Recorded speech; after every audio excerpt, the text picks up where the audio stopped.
This episode is sponsored by HP. Most people are not counter-espionage experts, but that won't stop them getting targeted by cyber criminals seeking to extract their secrets. HP understands that approximately 4 in 10 UK businesses have reported cyber breaches in the past 12 months alone. That's why HP Business laptops, desktops, and workstations bought directly on HP Store are secure straight out of the box with their endpoint security. No more stressing about dodgy emails or unexplained pop-ups. HP's independently verified Wolf Pro security works alongside your existing security tools to protect your business users and reputation from malware and evolving cyber threats with your first click. You don't need an alias or a secret hideout to stay safe. Just Wolf Pro security working tirelessly to protect your hard work. It's security that's built in, not bolted on. Find out more about how HP can protect your business at hp.com/classified. Podcast listeners benefit from a 10% discount on all business PCs, printers, and accessories using the code TRIC10. Terms and conditions apply.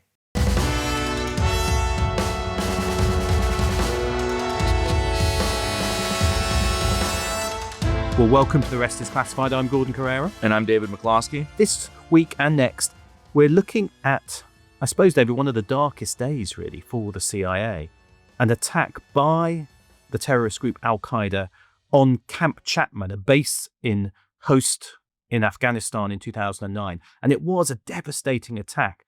But it also revealed a kind of spy tradecraft being used by al-Qaeda in terms of running double agents, which surprised many. Many people didn't think they were able to do that. And I mean, it's been dramatized in things like the film Zero Dark 30 on the hunt for Osama bin Laden. But I guess we're going to try and tell the real story of what happened there. In many ways, Gordon, I think at least for me, one of the hardest stories that we've done on The Rest is Classified. It is about the deadliest attack on the CIA during the War on Terror. 7 CIA officers killed.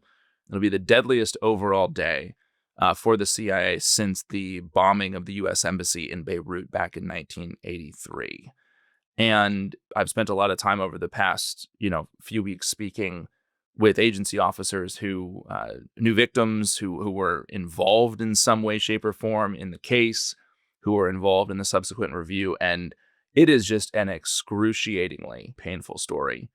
For the CIA. It is indeed one of the agency's darkest days ever. And I think for those who were involved or who knew the victims, it just casts a very, very long shadow. Yeah, that's right. I mean, it's actually a story we've debated when we should do from when we started the podcast about a year ago, isn't it? Because I think we both knew it would be hard.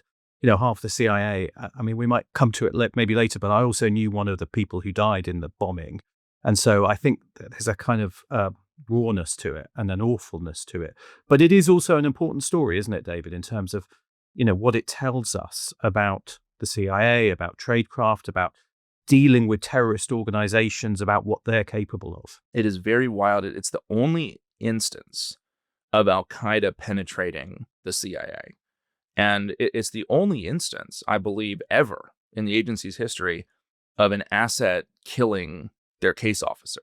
I think it is really a case study in the peril and the complexity of running human assets. And at its center are these kind of very simple questions, but complicated questions when you're running a case. How do you really know if someone is working for you? How much risk are you willing to absorb? And there's one of these sort of famous, quote unquote, Moscow rules, right? Which is don't fall in love with your agent. And I think oftentimes that's interpreted as don't romantically fall in love with your agent, but really the premise behind that is you should constantly be vetting your agent, assessing your agent to determine if they are really under some version of control, really producing intelligence for you, or are they working for the other side? And I think this is an example where the potential value of an agent, in this case, a high-level penetration of al-Qaeda, was so promising that organizationally you kind of don't want to look too closely at it because you worry that, the case will go bad. Yeah, that's right. I mean, we think about double agents and people being turned back a lot in Cold War espionage, and it's a kind of familiar story then. But of course, here we're talking about it in the context of counterterrorism, where in many ways the risks, as we'll see, are much more deadly. And I think that's why it's such a powerful and important story. And you've also got other interesting complexities, haven't you? Because it's about liaison, because we'll see this also brings in the Jordanian intelligence service, which brings to light interesting questions about how different intelligence services work with each other when they're running a single agent. And so I think there's a lot here to grapple with in this story. I think this will be, for all of the things we've just described, a really in-depth story about how a large spy service, in concert with liaison, runs a massively important case over the course of half a year, and how that bureaucratically works, really, which is something I think that oftentimes as we talk about these cases on this podcast, we don't always have the information available to shed light on the kind of bureaucratic wrangling, the complexities of how do you run an asset over multiple geographies? How do you run an asset with liaison? What is it practically like, kind of day to day, and how are the decisions made? And the reason we can do that on this case is because a Washington Post reporter named Joby Warwick has written an exceptional book on this called The Triple Agent, the al-Qaeda mole who infiltrated the CIA. We will be leveraging that book heavily as we tell this story, and we'll also be talking with Joby, who will be coming onto the podcast to join us for our Declassified Club members to talk about this story and also about how he wrote it. Because as we'll see as we talk here, you might be wondering, well, how in the world did anyone get this information? And it's because Joby, for his book, was able to get access to the CIA and even to go to places, go to Jordan and interview, family members of the guy who would become the bomber. So, I would highly recommend Joby Warwick's book, The Triple Agent. And, it really paints, I think, a complex and very in-depth picture of this case. Yeah, and it is interesting because it gets to the heart of, why do things go wrong? And I think there's been kind of people trying to throw blame around in this case. And I think we're going to address some of those issues in a kind of serious and analytical way, by approaching it through what we do know happened and kind of exploring it carefully. The term that came up actually consistently in the conversations I had while writing these episodes was airplane crash. That what we're about to see here is an airplane crash where, it's usually not just one thing that goes wrong, it's 15. And of course, you can debate sort of the relative weight of the different decisions and structural factors and how far back you go. But this is a story of a really, really big airplane crash. Yeah. That took the CIA completely by surprise. Okay, well, let's dive into it. So I guess we should set it up in the context of this is post the September 11th, 2001 attacks on the United States. We've entered this era of the war on terror, and particularly the battle against al-Qaeda, the terrorist group which carried out 9/11. Going back, we've done episodes previously on the hunt for bin Laden and on 9/11 in Afghanistan. The key fact is the leadership of al-Qaeda has dispersed from Afghanistan. It's gone into hiding after that period. And we're not yet in the days of which we've covered when bin Laden himself is going to get caught in 2011. So we're in that kind of intermediate phase where al-Qaeda is still the enemy for the United States, and they're in hiding, and the US is going after and really desperate to find the leadership to stop more attacks. So this story takes place in 2009. And I guess you could sort of break the fight against al-Qaeda as of early 2009. There have been basically two pieces to that, and I'm simplifying here, but I think this is an okay mental construct. One is there's a fight against al-Qaeda more broadly, this organization, and two, there's the hunt for its senior leaders, in particular Osama bin Laden and Ayman al-Zawahiri, who is the al-Qaeda deputy, the number two. So if you start with number one, the fight against al-Qaeda more broadly, as the story opens in 2009, as Barack Obama has just been elected U.S. president and is getting ready to take office, the CIA is running its most lethal campaign ever. It is running a predator war over the tribal areas in Pakistan. And we should say the Predators are the unmanned aerial vehicles, the drones which carry Hellfire missiles and other types of missiles, which are being used to target al-Qaeda individuals in the group. Yes, and that piece of the conflict in 2009 is relatively new. And the addition of the Predator as part of this toolkit against al-Qaeda has come about really because in 2007, al-Qaeda had really reconstituted itself in these sort of very rugged, mountainous, lawless, largely tribal areas of Pakistan, more or less outside of central government control. And al-Qaeda is, with sort of collaboration with a bunch of local warlords and militant groups and the Pakistani Taliban, has been reopening training camps. The group is raising money. And I'd say the threat level is really rising. And this is a part of it that I think 20 years on is kind of hard to imagine now. But this is a period in these kind of mid-2000s where there are a lot of al-Qaeda plots that are disrupted by the CIA and other global intelligence services. I remember covering a lot of them. And I mean, we talked about the July 7th, 2005 bombings in the UK, which were kind of planned and organized out of Pakistan. And then in 2006, you had a very significant plot, which is known as the liquid bomb plot or the airline plot, where al-Qaeda was planning something bigger than 9/11 in terms of taking down aircraft, which is the reason why you can't take liquids onto planes, or you haven't been able to very much in all the years since. It's a story we're going to be looking at in the near future.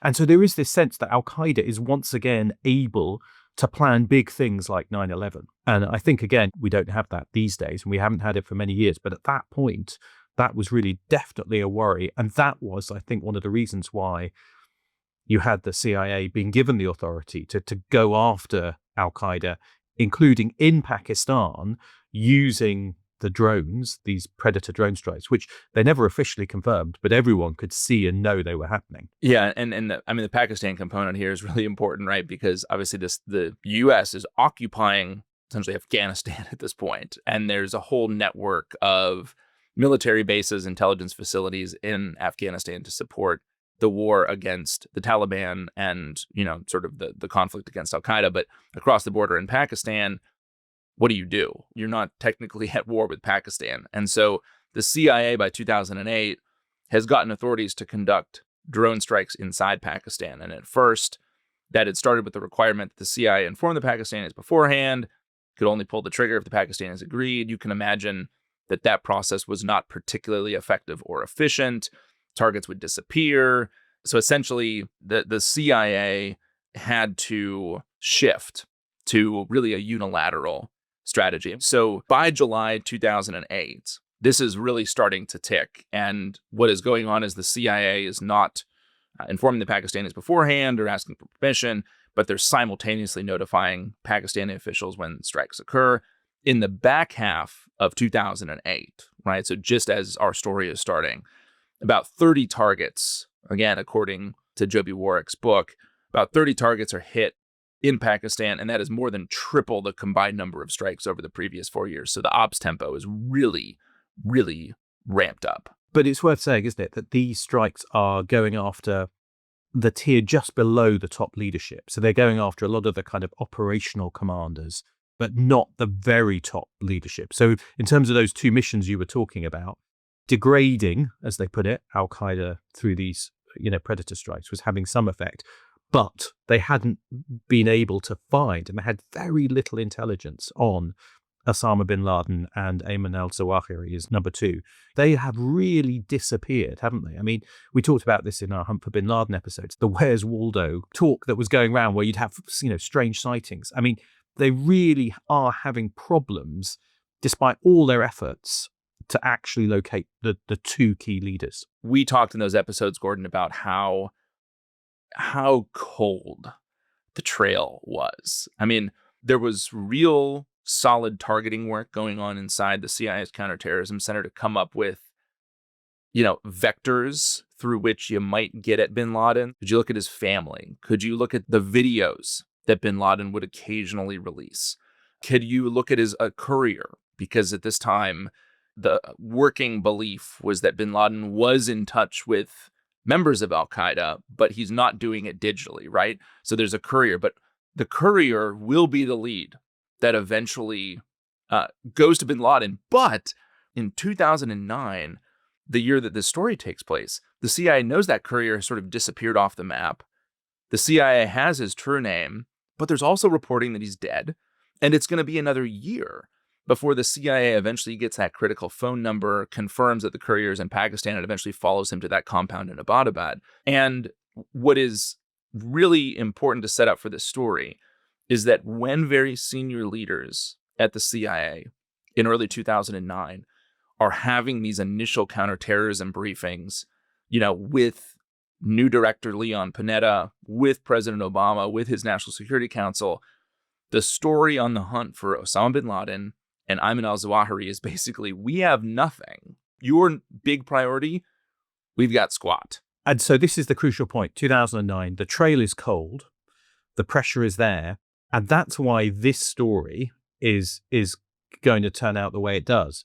Because suddenly, through a kind of surprising route, as we'll see, they're going to get what they think might be a lead into getting to that leadership of al-Qaeda. And that lead is going to come, an unusual route, but it's going to come through a blogger, of all things, which is a really interesting aspect of this story. But yeah, it's going to be a blogger, a Jordanian blogger, no less. A Jordanian blogger, yes. And again, as we tell this story, I would just, urge everyone listening to think about this, not through the lens of, oh, there was another path that wound up leading to bin Laden, but, think about this as we tell the story from the lens of the people who were there at the time, who, as this case goes on, will see that it presents really incredible potential intelligence value. So there is a blogger in 2007, 2008, using a pseudonym named Abu Dujana al-Khorasani. That is the pseudonym. Now, this Abu Dujana character writes for an outlet called Al-Hizbah, which is an outlet for radical Islamic teaching and discourse. It's kind of a jihadi message board, Gordon, and chat forum. And Abu Dujana is a very active participant in this platform. Yeah, we've got an example of his post here. Brothers, download these videos until your internet cable gets overheated because of how hot the clips are. Readers can then click to view a collage of attacks by Iraqi insurgents on US troops. And then he says, watch how the Americans get killed as if they were in PlayStation video games. And I think it is worth saying, it sounds strange now, but these message boards and websites were really important at the time.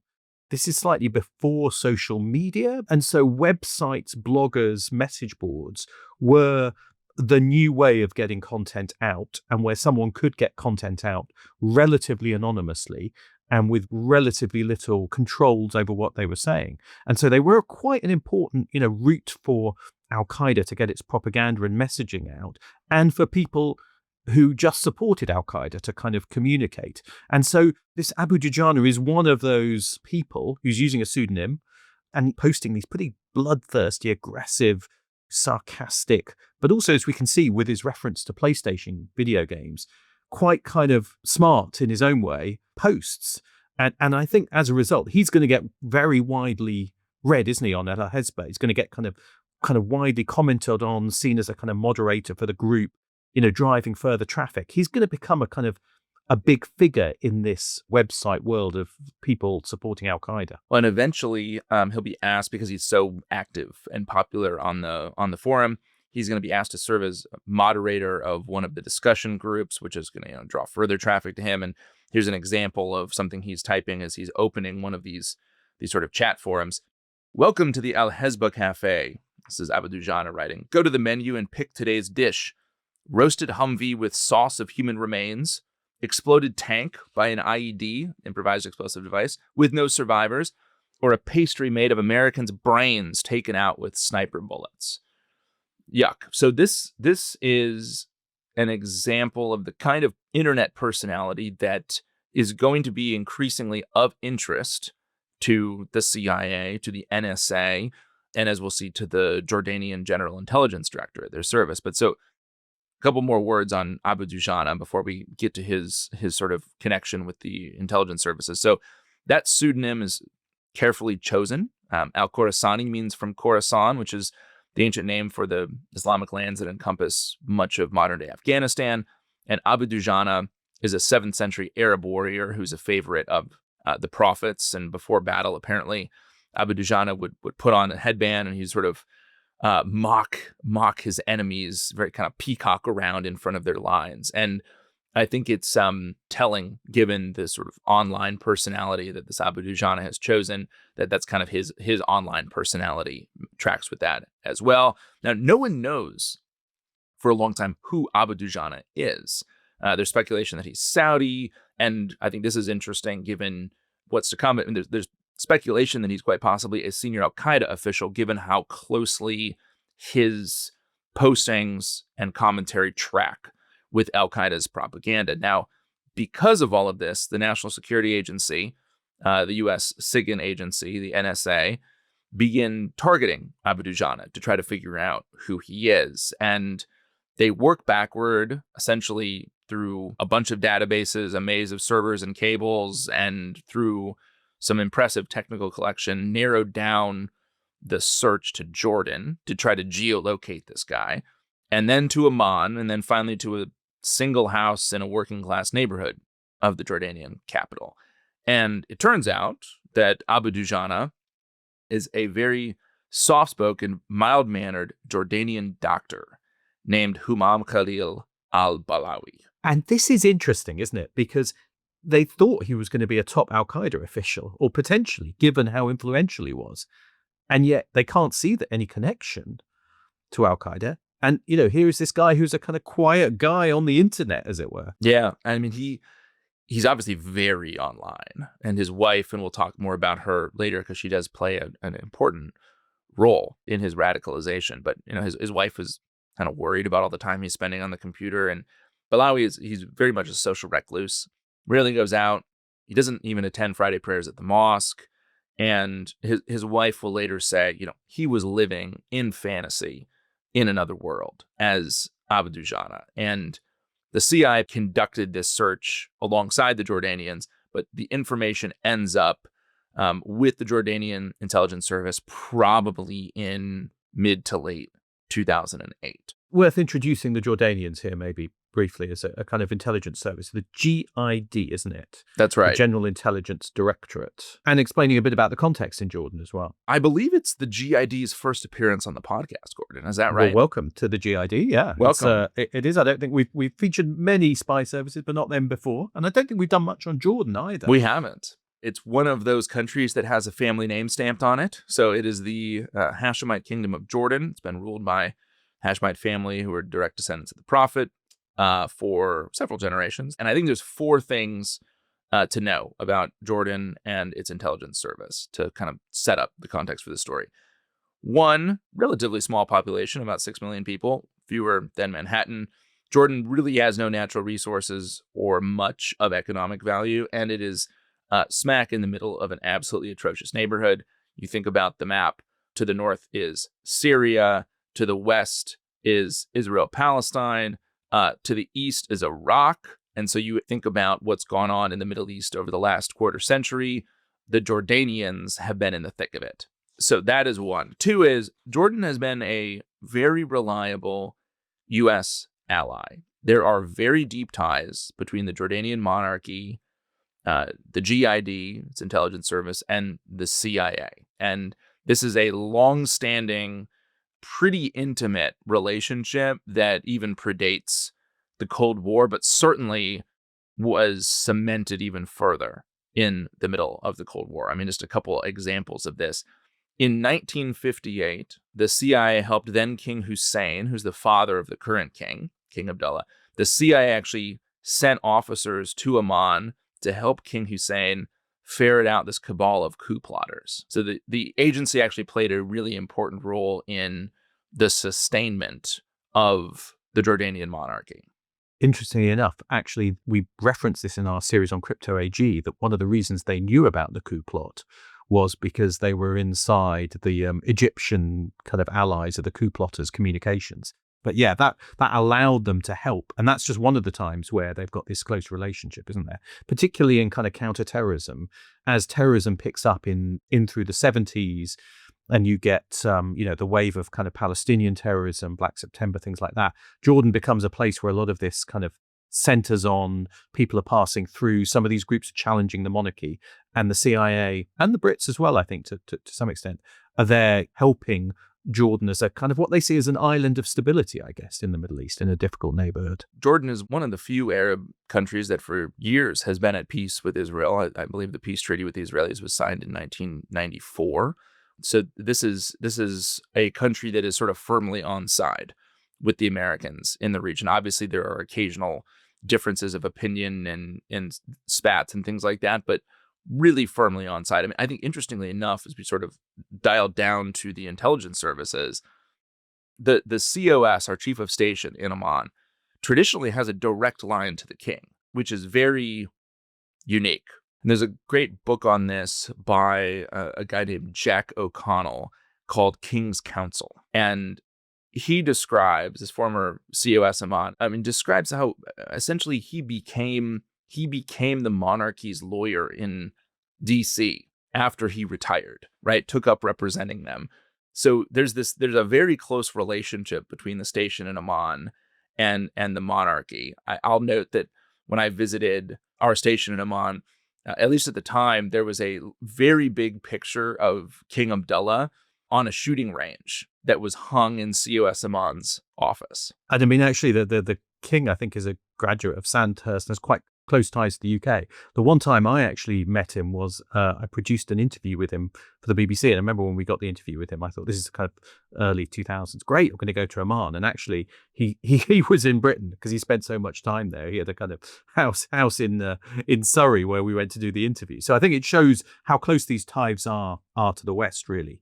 So you had a bit to do with them then, did you, in terms of briefing and your time in the agency, David? Are you allowed to talk about it? I will share that the worst briefing that I ever gave while an analyst at the Central Intelligence Agency was for a member of the Jordanian royal family. Why was it the worst?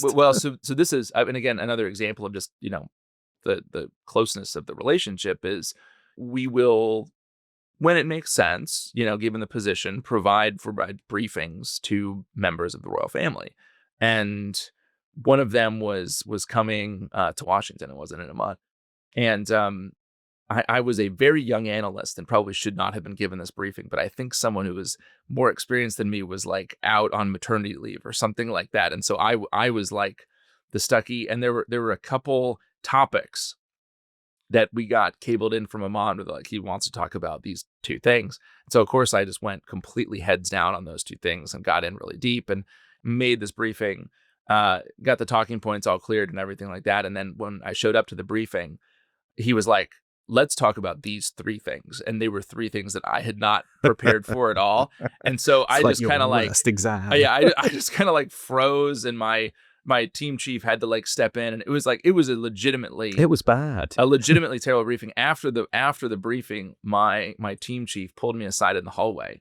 And it was basically like, I think that could have gone 90% better or something like that. It was absolutely, absolutely atrocious. But again, just the fact that, you have a situation where it's not actually that abnormal for a really young analyst to be briefing a member of the royal family. Like, the CIA is really close with the GID.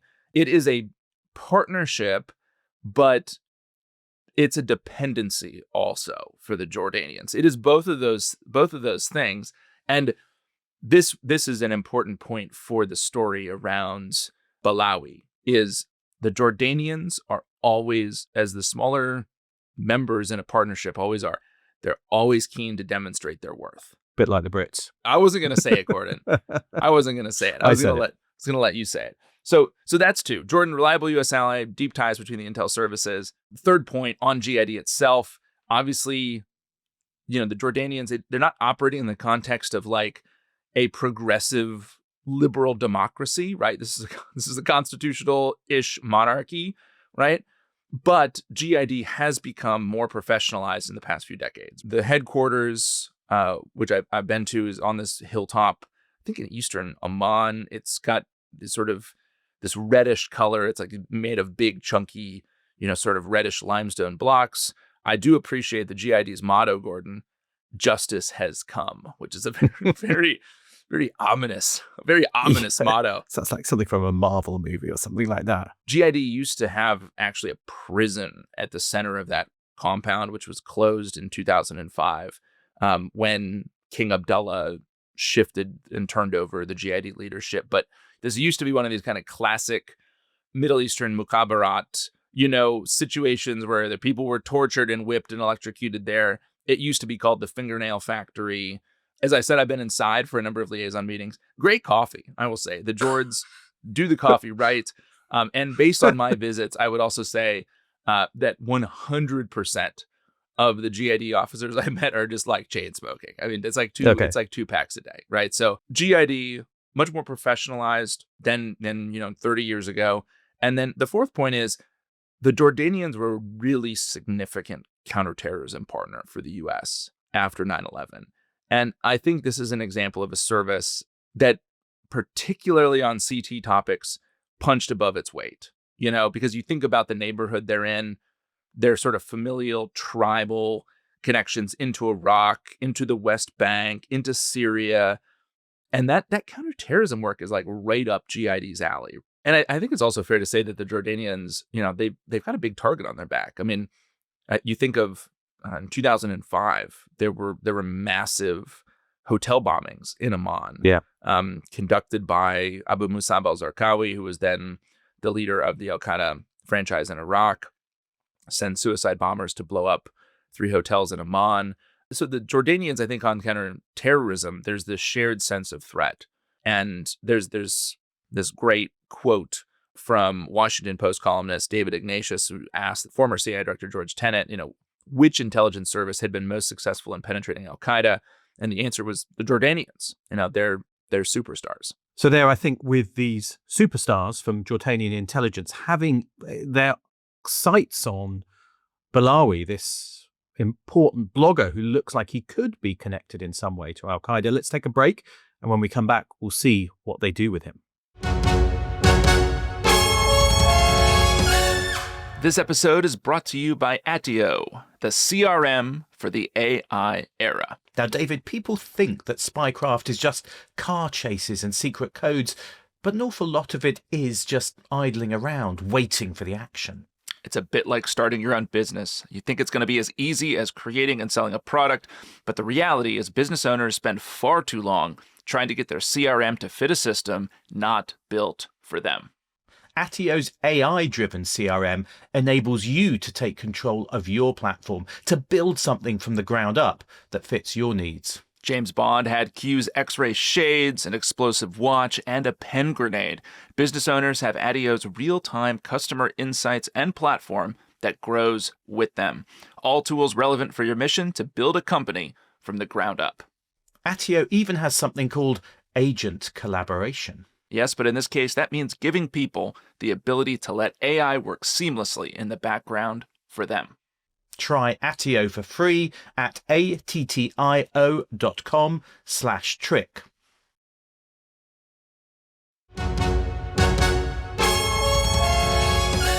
Okay, welcome back. We are in Jordan, 2008, 2009.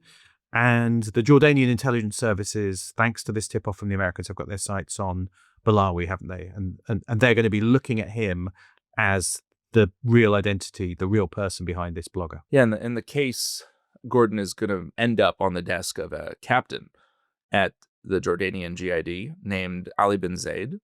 He's known among his peers as Sharif Ali, which is an honorific that denotes his noble birth. He is a direct descendant of Jordan's first king, and he is a cousin to the present king of Jordan, King Abdullah.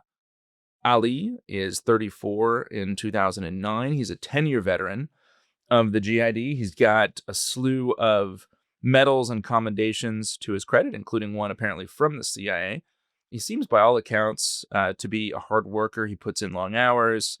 Doesn't seem to have been much of a rank puller, using that sort of royal connection to sort of advance his own career. it's so fascinating when you dig into the Jordanians.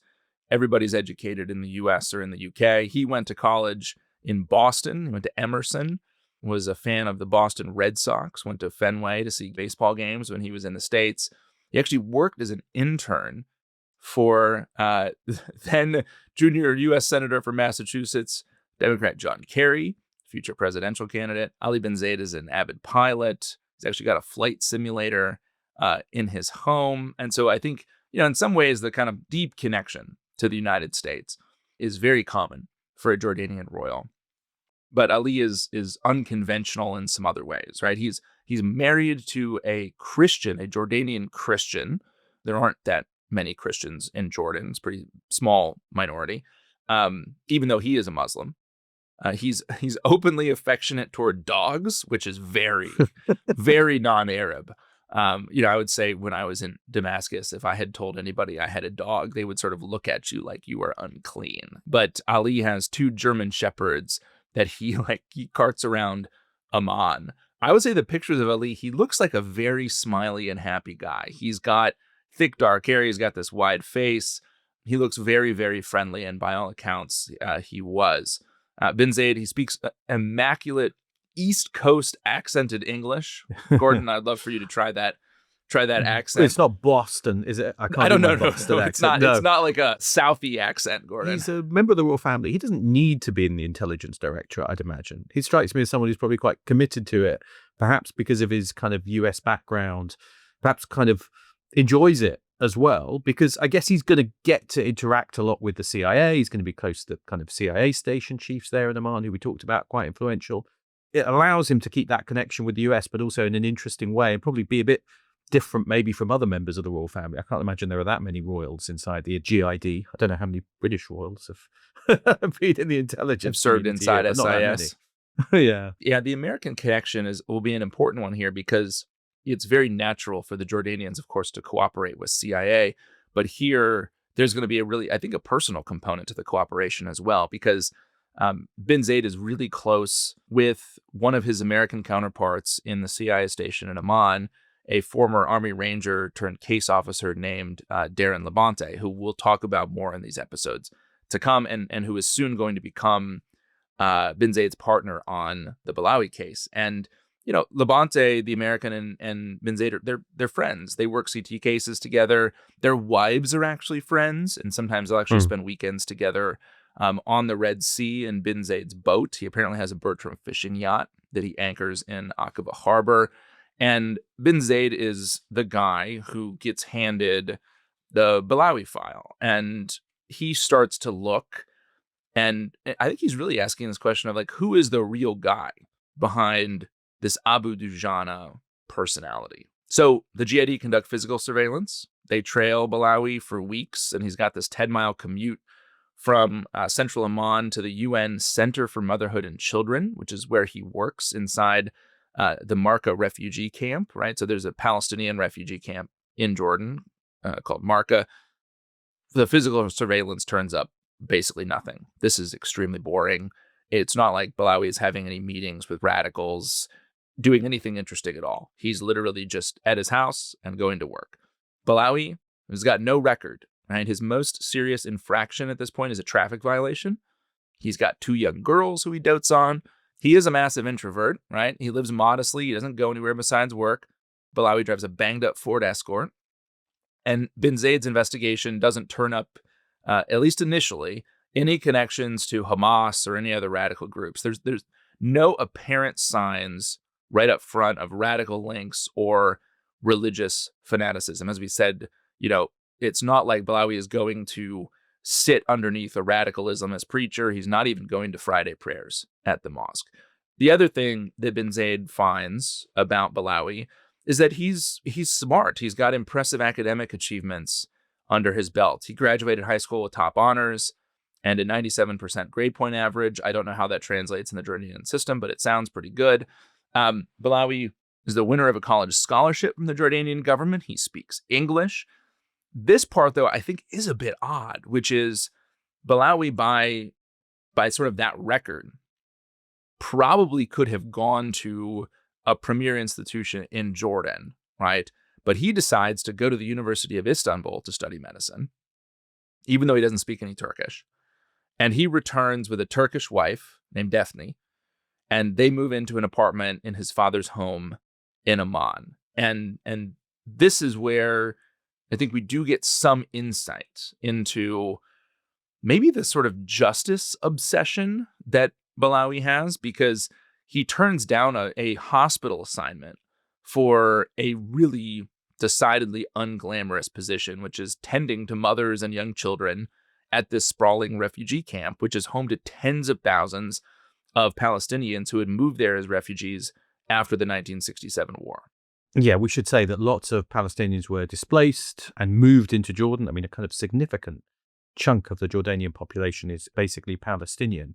And Balawi's own family, I think this is kind of interesting, isn't it? Have got links to this refugee community, haven't they? I mean, they've been displaced on multiple occasions. His father was born in Palestine, left in 1948. He's clearly called to that world, I think, is what you get, even though he doesn't appear to be, which I think is interesting, linked to any particular extremist groups in terms of his outward activity. Such an interesting character because it's all inward in his kind of alternate character online. Outwardly, he's this kind of doctor, working in the refugee camps. Inwardly, he's quite a kind of blood-curdling jihadist. It's kind of interesting contrast of someone who's built these different personas, I think. Yeah, no, that bloodthirsty online persona, lionizes Al-Qaeda and Osama bin Laden.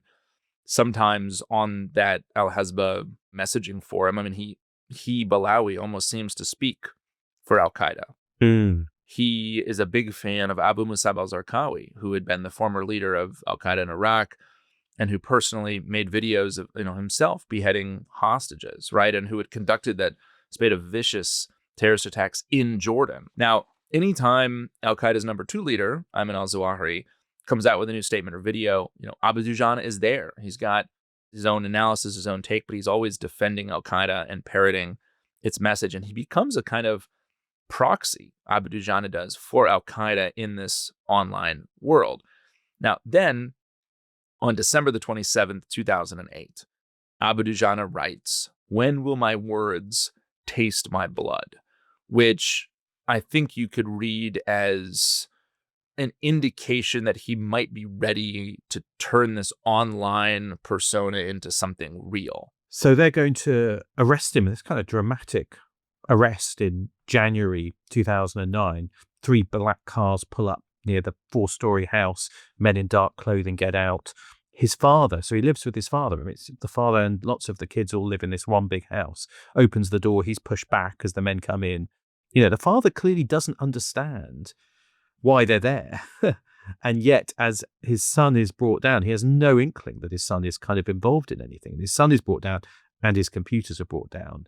And I think, his father does notice this kind of defiance in his son's eyes. And I guess that's the moment maybe the father realizes what the son has been doing online might be a bit more dangerous or a bit more serious than he realized. But now clearly he's going to be in the hands of the GID, the General Intelligence Directorate.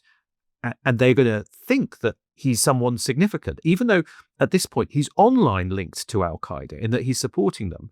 But he doesn't actually have any direct connection with them, does it, as far as we know, and we can tell? But he is notorious. And he does have connections. I mean, I think this is the sort of intelligence brief for the interrogation. So, they arrest him. He's taken to this interrogation facility run by the GID. And their aim is to quickly exhaust him and extract from him any intelligence that he would have about connections, his own connections to radical groups, but also I think the identities of other members of the forum. Because I think if you're the GID or even the CIA, you're going to be really interested, if any of these people are in contact with actual insurgents in Iraq or terrorists, in Afghanistan or in Pakistan. You want to know if any of them are receiving or serving as a conduit for funding for any of these people. And so there are actual intelligence questions that I think you'd have as part of this interrogation. And the GID essentially try to exhaust him so thoroughly that he just breaks down. So they spend an hour with him in the interrogation room, then they take him back to his cell. They put him there for a couple hours on his own, then they'll bring him back for fresh interrogators. They won't let him sleep. So if he tries to sleep in his cell, the guards will shout or bang on the door, so he can't. And for 3 days, there's kind of this rinse and repeat where Balawi is held in this 9 by 6 foot cell. He's got a cot, he's got a two-way mirror, he's got a metal toilet and a sink. He's hooded for large portions of the time and left alone in total darkness. And it's kind of this sensory deprivation tank. And I think Joby Warwick in his book Triple Agent cites some medical research on what can happen to a human if they undergo sensory deprivation for long periods of time. And, volunteers who have been subjected to similar forms of sensory deprivation actually start to hallucinate in as little as 15 minutes. I believe, Gordon, our friends on The Rest is Science are actually going to be doing an episode on sensory deprivation. Longer periods of this can induce extreme anxiety, helplessness, depression. In one study, British scientists actually discovered that people held under these kind of conditions for a couple of days could be made to experience symptoms by mere suggestion. So, a very comfortable, kind of clean, cool, dry room could suddenly be made to feel freezing cold or filled with water or alive with snakes. And so the point here is that Balawi's sort of sense of reality and his personality in many ways is kind of melded and shaped by GID in this time. And Balawi apparently has a dream in which he is visited by Abu Musab al-Zarqawi, the al-Qaeda and Iraq terrorist. And Balawi interprets this dream as an omen that he was being prepared for an act of jihad. And the interrogators, throughout this time are asking him, do you know the identities of other bloggers? They want to know sort of the full landscape of Al-Hezbollah, this messaging board, and other jihadi websites.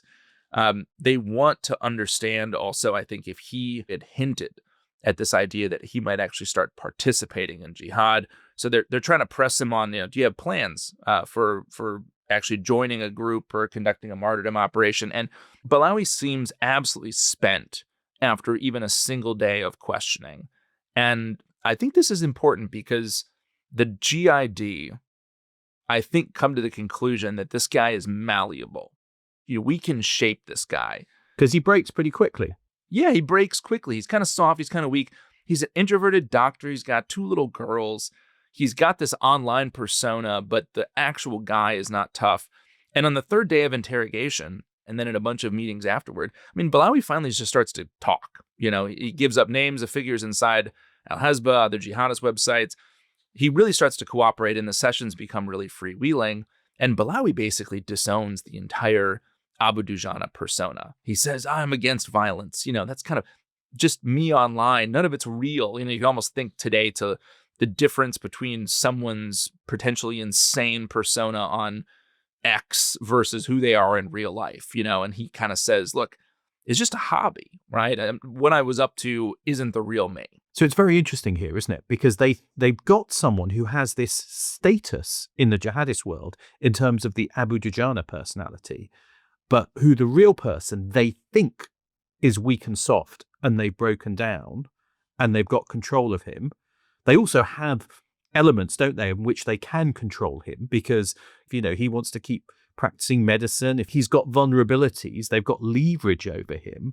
So I guess, in a sense, they think this is an opportunity. This kind of high-status online jihadist and this weak individual, the contrast between these two things, being in their hands gives them something. There's an important point here on the effectiveness of a jailhouse recruitment, which is kind of a classic Middle Eastern intelligence service move, right? You bring someone in and you turn them because you've got a tremendous amount of leverage over them. The longtime case officers I've spoken to about these kind of recruitments in general would say, oftentimes your control is pretty illusory.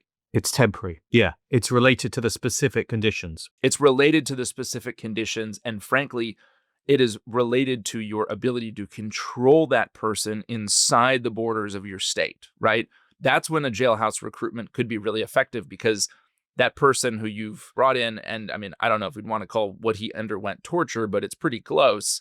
You've interrogated this guy beaten this guy down, and all of a sudden you turn him out. Well, if he's inside the borders of the Kingdom of Jordan and you can watch him and understand exactly what he's doing and control him, yeah, you probably have something you can work with. But as we'll see, if you send that person outside and you no longer actually have physical control over them, the extent to which a jailhouse recruitment is going to be effective, it's pretty limited. So there he is, broken. He's going to get released, I guess, a few weeks later.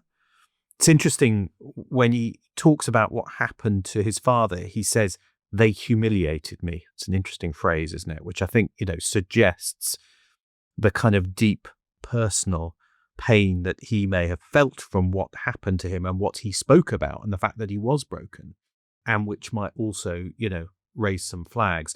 But I think there, with Balawi having been detained, interrogated, but now released, but crucially in contact with Jordanian intelligence, let's stop. And next time we'll see how what happens next takes him on an extraordinary journey, really, into the heart of al-Qaeda. But, of course, if you cannot wait and you want access to the rest of this 4-part series right now, including our interview with Joby Warwick, who wrote the book The Triple Agent on Balawi and on this entire case, go and join the Declassified Club at therestisclassified.com. And don't forget, if you want tickets to our live show, January 31st on the Southbank in London, where we'll be talking about spy fact and fiction and some extraordinary cases, then don't forget to get those while you can. Otherwise, we'll see you next time. We'll see you next time.